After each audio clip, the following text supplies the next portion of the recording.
Just in wealth in general, what's your view on that? I know it's a broad question, but Very broad question. I like broad questions. I'll start on the money part of wealth, the currency aspect. I had no idea how to handle money. I come from a blue collar family. When money started coming in, I had no idea what the fuck I was doing. And I was so lucky that there were people to teach me. I would go and speak at an event, and the first real one that came up and was like, let me show you what to do, was Danelle Delgado. I don't know if you know her. I don't. She's a speaker, and she's more of like a coach and like one-on-one coach to people. And she was speaking at this event after me, and she's like, come here. How much money are you making? I'm like, who are you, bitch? Like, what are you talking about? And she just like flew in one time, and we became friends, and she was teaching me about like how much I should be charging, where I should be putting that, you know, what my time is really worth, and what I should be charging for on the marketing side, because I worked with tons of brands. And then all these other people, as I went to different events and stuff, like they just jumped in to teach me stuff, and I just really appreciate it, because I didn't know, and they didn't teach it in school. So now I have a bunch of investments, I have all different things, and I don't know everything, but I know a lot more than I did when I started. So I feel great about it. I love money. Money loves me. I make money easily. And when I make money, I can help people. So that's my favorite part. I love that you say that. You like, some people might be listening to that and be like, oh, you make money easily, like it must be great for you. But I would tell that is a mindset that then therefore it becomes a self-fulfilling prophecy. Yeah. Like, because you say that, all of a sudden then it actually becomes true. It is true. I laugh. I'll be like, haha, I need this much money because I would like to do the following things. Yeah. And then I get a call the next day. Hey, Nicole, you're booked for this thing. Perfect. Yep. Great. And people call me with amazing opportunities to partner with them on different investments and whatever. And then they go really well. Yeah. And I invest in things I believe in, and it's a lot of fun. And it's been a great game for me, and I'm still just learning. Yeah. So I just love it. And I tithe as well. Yeah. So everything I make, I give away 10% minimum. I love it. And I'm never going to stop that. Yeah. So people think I'm crazy. Yeah.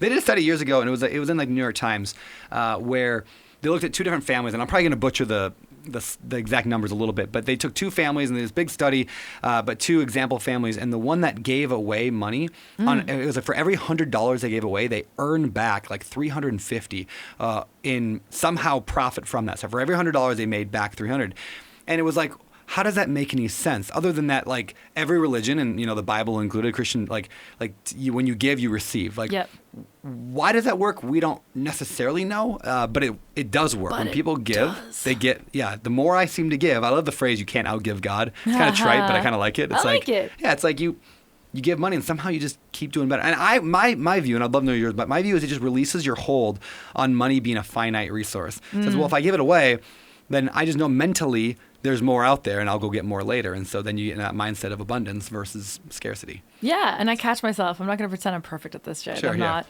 I'll be like, oh, that costs a lot of money. I'll be like, no, Nicole, you have a lot of money. You have infinite money. Like anything. Like my mom she probably still is an extreme couponer. She had binders in our like back seat, like filed of like every store and what it is. She's one of those ladies that would go to like Top Supermarket and come out and it cost her $0. Yeah. It was down to an art. And like that's how, a blue collar man could put his kids in dance lessons and all this stuff. So I have that kind of ingrained into me, and like I had to unlearn a lot of stuff that I can buy this. This is my treat. You know why? Because I'm going to make more money tomorrow, and that's okay. And everyone's not trying to screw you over and whatever. There's a lot of like blue collar things that we're taught as kids, like, careful, people are trying to screw you over. Everything's a scam. Everything's a this and a that. And it's like, sometimes it's awesome. Yeah. So yeah, I'm not perfect at it. That's great. My mom got these, there was a radio show back in small town Minnesota where I grew up. So I'm like Canada Light. Where is your accent? Yeah, I know. I've worked very hard. What? Yeah, don't you know? It's my favorite accent in the whole world. Yeah, when we go to Minnesota and see my mom, it's really great. Oh, I can't wait to meet her. She sounds like a nice lady. She's a wonderful lady. Oh, okay. This is the best clip I've ever heard. Don Channel. Yeah, it's so great. So my mom, there's a radio show, and they just used to like do coupons for stuff. Like, hey, buy one, get one free at Tony's Pizza down the road. First 10 callers. And so you'd call in and you'd get these coupons. Well, there was Shoreview, which is a little town in Minnesota, had a community center, still does, with a big pool and all that. So they were like, hey, we're selling these, I think it was like you get a family pass for $6 or something like that. Dang. Which back at the time, 30 years ago, this was 30 years ago, at the time, like it was probably half price, but it was $6 for a family pass for the day at this pool. And they said, and there's no expiration date and no limit. So my mom went and bought like 200 of them. To this day, 30 years later, she still uses these coupons at this place for $6. And she shows up with these little, like, minimum wage workers at the front desk are just like, what is this? It's like, there's no QR code. What do you do with it? My mom is so proud of her $6 Shoreview thing. That's kind of amazing. My mom would like that too. Yeah. She'd be like, oh, good score. Someday I need to find a way to make that an anecdote and tell a lesson. Like, so what's the coupon in your life? Ooh. Yeah, but I don't have that yet, but I'm working on it. Okay, I wouldn't have an answer, so I'm glad you don't have the question yet. Okay. I'm like, I don't know. So how do you balance contentness and ambition? This is something I ask a lot of very successful people over the years because it wrecks me. Like I want to be content where I am. Yep. But I'm like, I want to be a billionaire and give away $1 billion, but also have a jet. But I want to be happy and content with my kids. How do you balance those two things? I'm learning and doing things that make me happy every day, having fun every day, because I think that that's very valuable. Yeah. And the more fun I have, the more amazing opportunities come to me. And then just being around people who run as fast as I do and who understand there's time for playtime and then there's time for get our asses to work and do the work time. And I'm very lucky to have that around me. Yeah. You see. What does work time look like for you? I mean, are you pretty like 9 to 5? I make content, or is it when I feel like it?